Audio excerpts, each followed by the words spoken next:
Ivangeli ngokaJohane isahluko esingesishumi sahlukana sokuqala. Ngiqinisile ngithi kini, ongangeni ngesango esibayeni sezimvu, kodwa ekhwela ngenye indawo, lowo uyisela nomphangi. Kepha ongena ngesango ungumalusi wezimvu. Umlindisango uyamvulela lowo, nezimvu ziyalizwa izwi lakhe. Ubiza ezakhe izimvu ngamagama, aziholele phandle. Nxa esezikhiphile ezakhe zonke, uhamba phambi kwazo, izimvu zimlandele, ngokuba zilazi izwi lakhe. Kepha umfokazi azisoze zamlandela, kodwa ziyakumbalekela, ngokuba zingalazi izwi labafokazi. UJesu washo lo mfanekiso kubo, kepha bona abezwisisanga ukuba kuyini lokho akukhuluma kubo.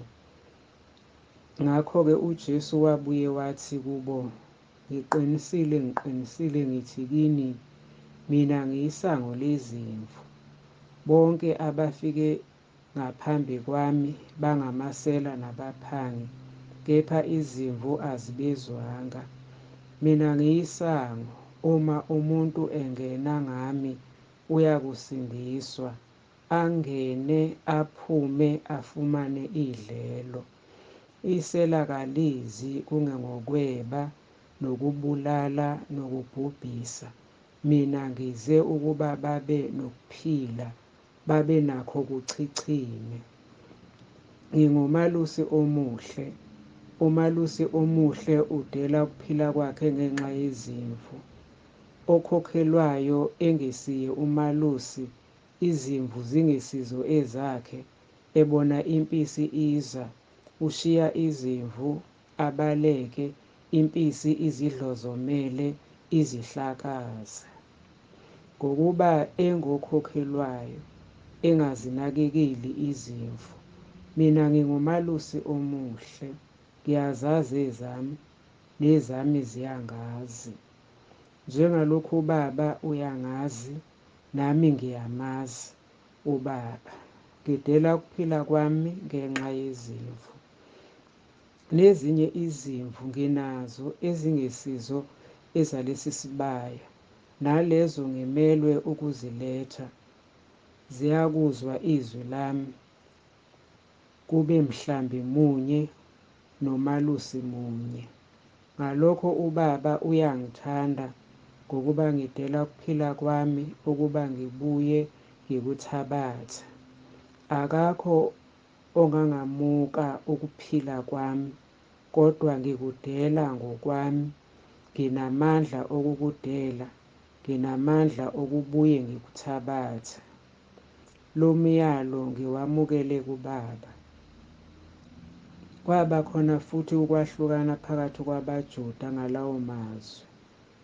Abaningi kubo bathi, unedimoni, uyahlanya, nimlalelelani na? Abanye bathi, lawo mazwi akusiwo awomuntu onedimoni. Imbala idimoni lingavula amehlo ezimpumputhe na? Khona kwakungumkhosi wokuhlanjululwa kwethempeli eJerusalema. Kusebusika, uJesu wayehamba ethempelini emphemeni kaSolomoni. Base bemhaqa abaJuda bethi kuye, koze kube nini ulibazisa izinhliziyo zethu na?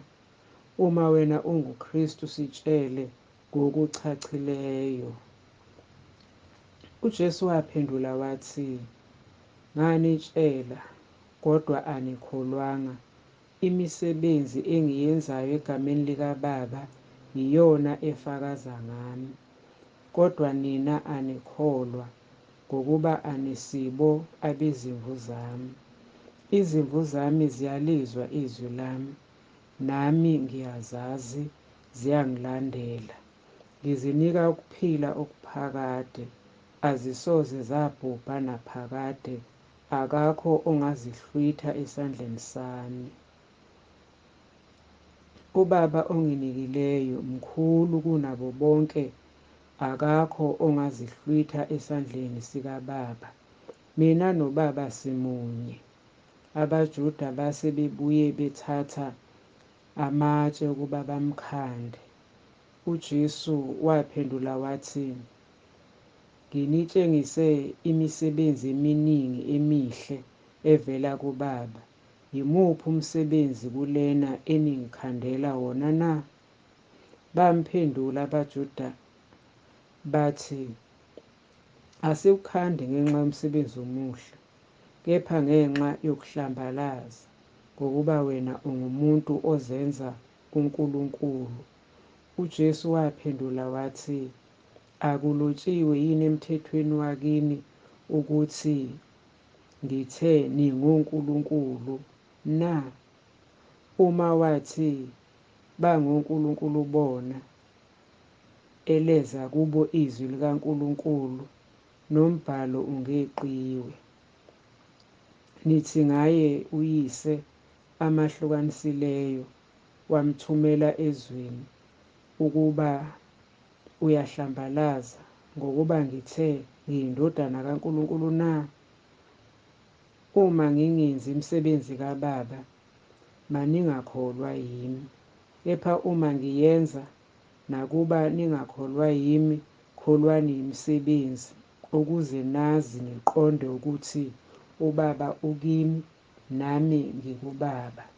Base befuna futhi ukumbamba, kepha waphunyuka esandleni sabo.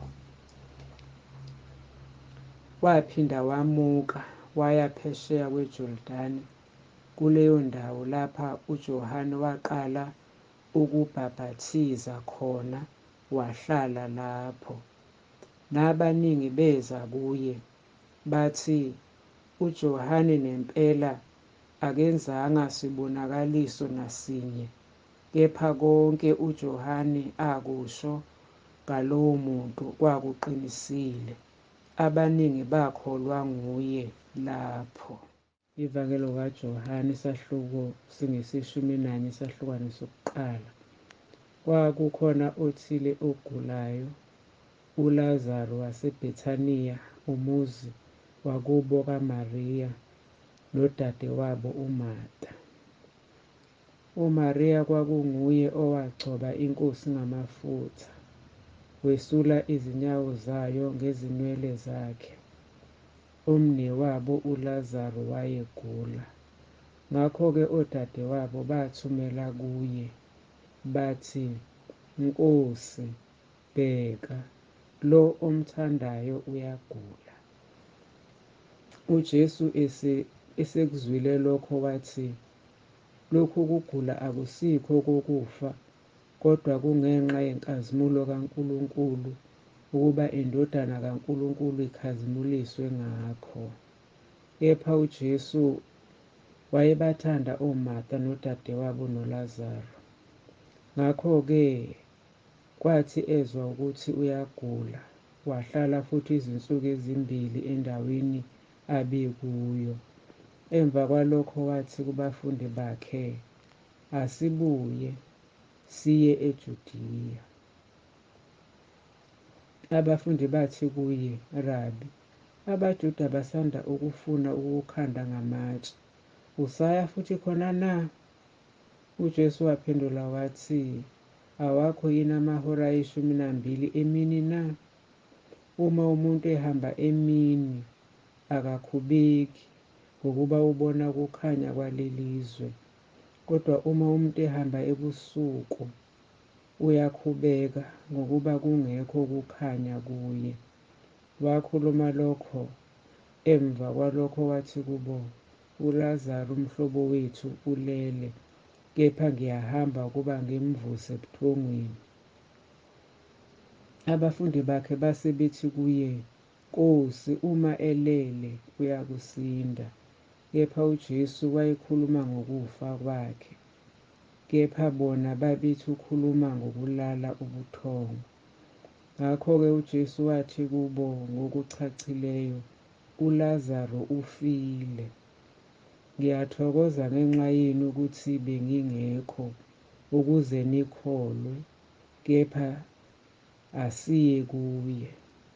Khona uThomas othiwa uDidimu wathi kubafundi abakanye naye, asihambe nathi ukuze sife kanye naye. Kwathi-ke esafika uJesu wamfumana esenezinsuku 4 ethuneni. IBhethaniya laliseduze neJerusalema, kungaba ngamastadiyo 15. Abaningi kubaJuda babefikile koMarta noMariya ukubakhuza ngomnewabo. Ngakho-ke uMarta esezwe ukuthi uJesu uyeza, waya kumhlangabeza, kepha uMariya wahlala endlini. Wayesethi uMarta kuJesu, "Nkosi, uma ubukhona, umnewethu engafanga. Kepha ngiyazi nakalokhu ukuthi nokuba yini ongakucela kuNkulunkulu, uNkulunkulu uzakukunika khona." UJesu wathi kuye, "Umnewenu uzakuvuka." uMarta wathi kuye, "Ngiyazi ukuthi uyakuvuka ekuvukeni ngosuku lokugcina." UJesu wathi kuye, "Mina ngingukuvuka nokuphila. Okholwa yimi noma efa wophila. Nalowo ophila akholwe yimi kasoze afa naphakade. Uyakholwa yilokho na?" Wathi kuye, "Yebo Nkosi, ngiyakholwa ukuthi wena unguKristu, indodana kaNkulunkulu obezakuza ezweni." Eseshilo lokho wamuka wabiza uMariya udadewabo ngasese, wathi, "Umfundisi ukhona, uyakubiza." Yena-ke ekuzwa lokho wasukuma masinyane waya kuye. Kepha uJesu wayengakafiki emzini, kodwa wayesekuleyo ndawo uMarta amhlangabeza kuyo. AbaJuda ababesendlini naye bemkhuza, bebona uMariya esuka masinyane ephuma, bamlandela. Bathi, "Uya ethuneni ukuba akhale khona." uMariya esefike lapho ekhona uJesu embona, wawa ngasezinyaweni zakhe, wathi, "Nkosi, uma ubukhona, umnewethu engafanga." Ngakho uJesu embona ekhala, nabaJuda abafika naye bekhala, wabubula emoyeni wakhathazeka. Wathi, "Nimbekephi na?" Bathi kuye, "Nkosi, woza ubone." uJesu wakhala izinyembezi. Ngakho-ke abaJuda bathi, "Bheka ukumthanda kwakhe okungaka." Kepha abanye kubo bathi, "Lo owavula amehlo empumputhe, wayengekwenze yini ukuba yena lo angafi na?" Ngakho uJesu ebubula futhi phakathi kwakhe, wafika ethuneni, lalingumhume, kwakukhona itshe phezu kwawo. Wathi uJesu, "Susani itshe." uMarta udadewabo ofileyo wathi kuye, "Nkosi, usenuka ngokuba sezizile." uJesu wathi kuye, "Angishongo yini kuwe ukuthi uma ukholwa uza kubona inkazimulo kaNkulunkulu na?" Balisusa-ke itshe, kepha uJesu waphakamisa amehlo, wathi, "Baba, ngiyakubonga ngokuba ungizwile. Bengazi mina ukuthi ungizwa njalo, kodwa ngenxa yesixuku esingiphahlileyo ngishilo lokho, ukuze bakholwe ukuthi nguwena ongithumileyo." Esekhulume lokho wamemeza ngezwi elikhulu, wathi, "Lazaro, phuma." Waphuma ofileyo eboshwe izinyawo nezandla ngezindwangu, ubuso bakhe bumboziwe ngeduku. uJesu wathi kubo, mthukululeni, nimyeke ahambe.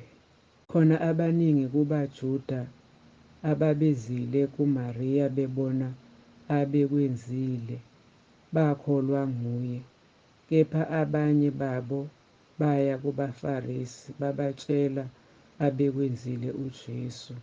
Ngalokho abaphristi abakhulu nabaFarisi base bemema umphakathi bathi, "Siyakwenza njani na? Lo muntu wenza izibonakaliso eziningi. Uma simyeka njalo, bazakukholwa nguye bonke. AmaRoma ayakufika asamuke indawo nesizwe." Kepha othile wabo, uKheyifasi, engumphristi omkhulu walowo mnyaka, wathi kubo, "Anazi lutho nina. Aniqondi futhi ukuthi kunilungele ukuba umuntu oyedwa afele abantu, isizwe sonke singabhubhi?" Lokho kakushongo ngokwakhe, kodwa engumphristi omkhulu walowo mnyaka, waprofetha ukuba uJesu wayezakufa ngenxa yesizwe. Kungenxa yesizwe kuphela, kepha ukuba abuthele ndawonye abantwana bakaNkulunkulu abahlakazekileyo babe munye. Kusukela kulolo suku baceba ukuba bambulale. Ngakho uJesu kabuyanga esahamba obala phakathi kwabaJuda, kepha wamuka lapho waya ezweni eliseduze nehlane emzini othiwa i-Efrayimu. Wahlala khona nabafundi bakhe. Lase liseduze iPhasika labaJuda. Abaningi abavela emaphandleni bakhuphukela eJerusalema ngaphambi kwePhasika ukuba bazihlambulule. Ngakho bamfuna uJesu, bexoxa bemi ethempelini bethi, "Nithini na? Akayikuza ngempela emkhosini na?" Abaphristi abakhulu nabaFarisi babekhiphe umyalo ukuthi uma kukhona owaziyo lapho ekhona, ababikele ukuze bambambe. Ivangeli ngwaJohane isahluko eseshumi nambili esahlukwana esokuqala. Ngakho-ke kuseyizinsuku eziyisithupha ngaphambi kwePhasika, uJesu wafika eBhethaniya lapho wayekhona uLazaro, uJesu amvusa kwabafileyo. Base bemenzela ukudla khona. uMartha wayephaka, kepha uLazaro wayengomunye wababehlezi ekudleni naye. uMariya wayesethatha ilitra lamafutha enadi lodwa elinenani elikhulu, wagcoba izinyawo zikaJesu, wesula izinyawo zakhe ngezinwele zakhe. Indlu yagcwala iphunga lamafutha.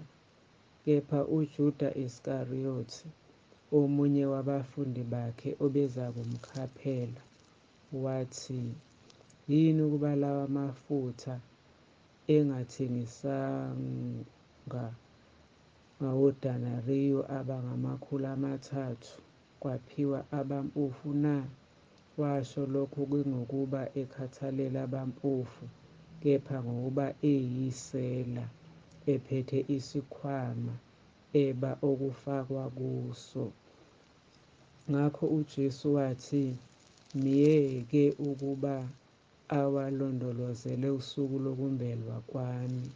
Ngokuba abampofu ninabo njalo, kepha mina aninami njalo." Ngakho isixuku esikhulu sabaJuda sezwa ukuthi ulapho. Beza-ke kungenxa kaJesu kuphela, kepha nokuba babone uLazaro abemvusile kwabafileyo. Kepha abaphristi abakhulu benza icebo lokuba babulale noLazaro, ngokuba ngenxa yakhe abaningi babaJuda bamuka bakholwa ngoJesu.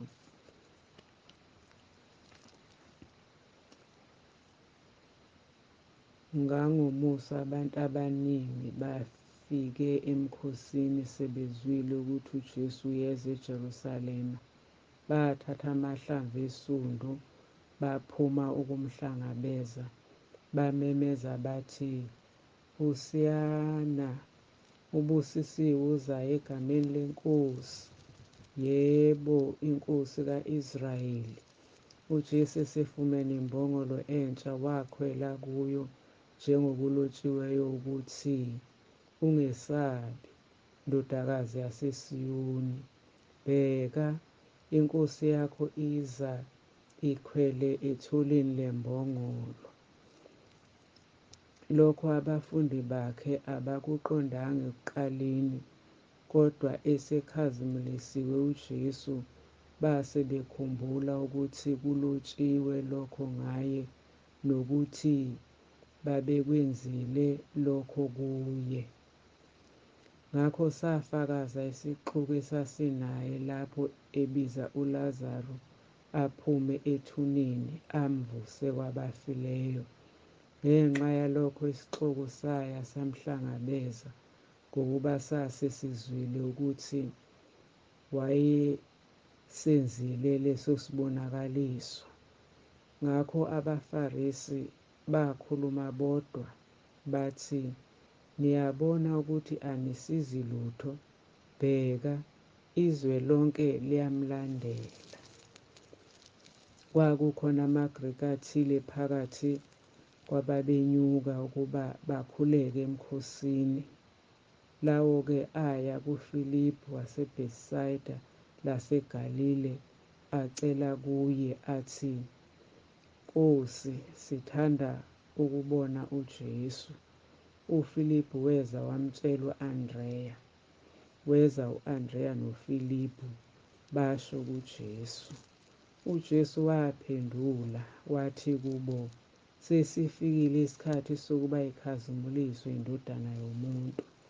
Ngiqinisile ngithi kini, uma inhlamvu kakolweni iwela emhlabathini ingafi, ihlala yodwa, kepha uma ifa, ithela izithelo eziningi.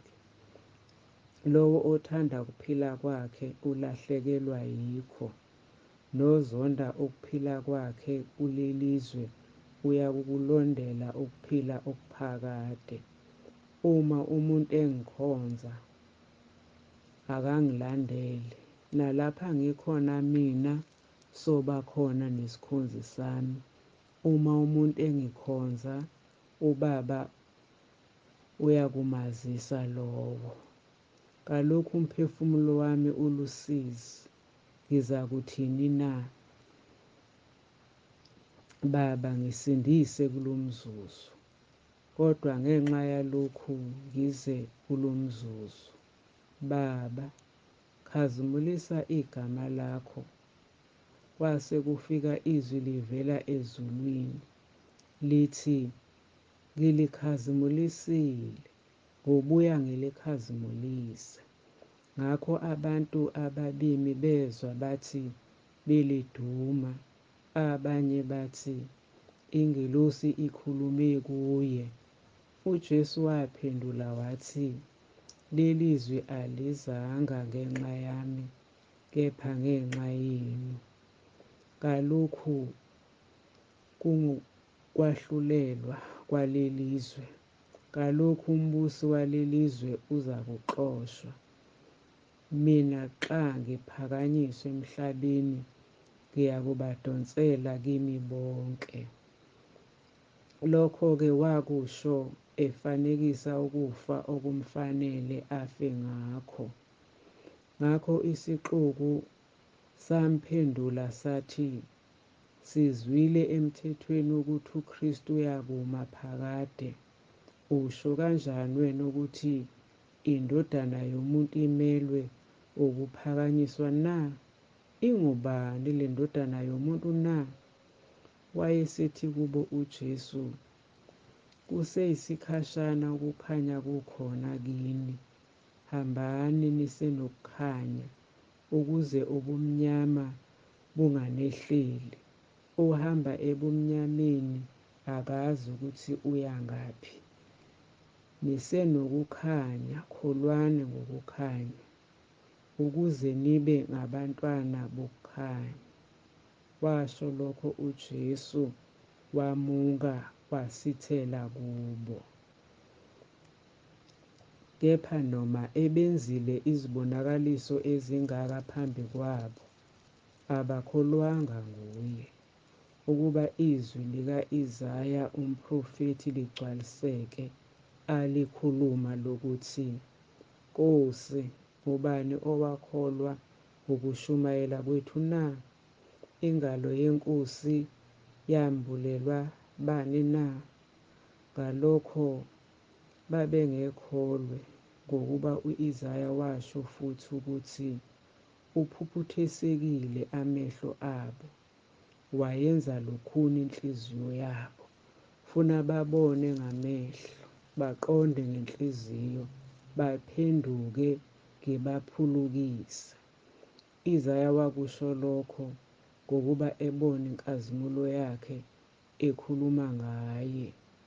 Ngakho abaningi nasezikhulwini bakholwa nguye, kodwa ngenxa yabaFarisi abakuvumanga, funa bakhishwe esinagogeni, ngokuba babethanda udumo lwabantu kunodumo lukaNkulunkulu. Khona uJesu wamemeza wathi, okholwa yimi kakholwa yimi, kepha ngongithumileyo. Obona mina ubona ongithumileyo. Ngize ezweni ngingukukhanya, ukuba yilowo nalowo okholwa yimi angahlali ebumnyameni.